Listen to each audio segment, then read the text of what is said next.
ဒါကအင်္ဂါဂျိုကိုအမပေါ့နော်အင်္ဂါဂျိုကိုမှာအစိုးကတင်တဲ့တန်ခမ်းစာတွေမှာလည်းပါတယ်ပေါ့နော်အင်္ဂါဂျိုကိုအင်္ဂါဂျိုကိုဆိုတာရန်လိုတာတက်ခိတ်တာရှင်ပြန်ကြအငင်းကုန်အင်္ဂါဆိုတဲ့တပုတ်ကရှင်ပြန်မှုတွေရန်လိုမှုတွေတက်ခိတ်မှုတွေဒါတွေကလာတယ်အဲ့ဒီအောင်မြင်ရေးလမ်းကြောင်းက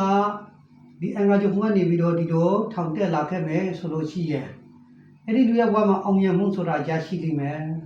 ဒါပေမဲ့အဲ့ဒီအောင်မြင်မှုကလွယ်ကူနဲ့မရဘူးတော်တော်လေးကိုခက်ခဲလေးနဲ့စ조사ရုန်းကန်အထောက်ချင်းပြိုင်ပြီးတော့မှတကယ်ကိုကြောက်ကောက်ကြောက်ခဲလေးလှုပ်ဆောင်ပြီးတော့မှဘဝမှာအောင်မြင်မှုရလာလိမ့်မယ်ဆိုတဲ့လက္ခဏာအမှားတာဒါကတော့တွေ့ထားရှိတဲ့လူတွေများတော်တော်များမှာတွေ့ရတယ်ဒါကလည်းအသက်ပိုင်ချအပြည့်တွေ့မယ်ဆိုလို့ရှိရင်ဆရာတို့ဒါကအသက်လမ်းကြောင်းဒါကဥက္ကုလမ်းကြောင်းဆိုတော့ရေဘူးရအဖြစ်ဒီနေရာကို35လို့မှတ်လိုက်လို့ရှိရင်ဒါ38ရဲ့နောက်ပိုင်းမှာပဲဘွားအောင်မြင်နိုင်တယ်ဆိုတဲ့အရှိန်မျိုးကိုရေဘူးရအဖြစ်ပြောလို့ရတယ်ဒါတွေ့ထားရှိတဲ့လူတွေတော်တော်များများဒီမှာလာပြီးတော့တွေ့ရတတ်တယ်ဒီကိစ္စဒီမှာအောင်မြင်လမ်းကြောင်းမဟုတ်ဘူးအဲ့ဒီ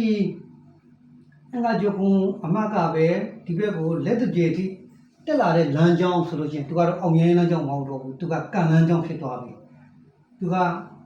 လက်တကြေလက်ကလေးတို့ဥတီတို့တက်လို့ရှိရင်ကံလမ်းကြောင်းလို့ခေါ်တယ်နော်လက်တကြေတို့ဥတီတို့တက်လို့ရှိရင်တော့အောင်မြင်လမ်းကြောင်းအခုအောင်မြင်လမ်းကြောင်းမှာတွေ့ဘူးကံလမ်းကြောင်းကိုဒီလိုတွေ့တယ်ဆိုလို့ရှိရင်လည်းဆရာတို့အခုကအင်္ဂါဂျိုကုံအမအကြောင်းကိုသင်ပြနေတာနော်အင်္ဂါဂျိုကုံအမအကြောင်းအင်္ဂါဂျိုကုံအမကနေပြီးတော့ဒီလိုမျိုးကံလမ်းကြောင်းပါလာတယ်ဆိုလို့ရှိရင်လည်းသူရဲ့အလောက်ကလုပ်ငန်းခွင်ငွေကြေးအရှိန်တွေဒါတွေဟာလေခက်ခဲနဲ့စ조사ရုန်းကန်ပြီးတော့မှဒါအောင်မြင်မှုရလာလိမ့်မယ်စီးပွားရေးအလောက်ကငွေကြေးအရှိန်နဲ့ခက်ခဲကြက်တဲ့ရုန်းကန်ပြီးတော့မှရလာမယ်လို့အဓိပ္ပာယ်ရတယ်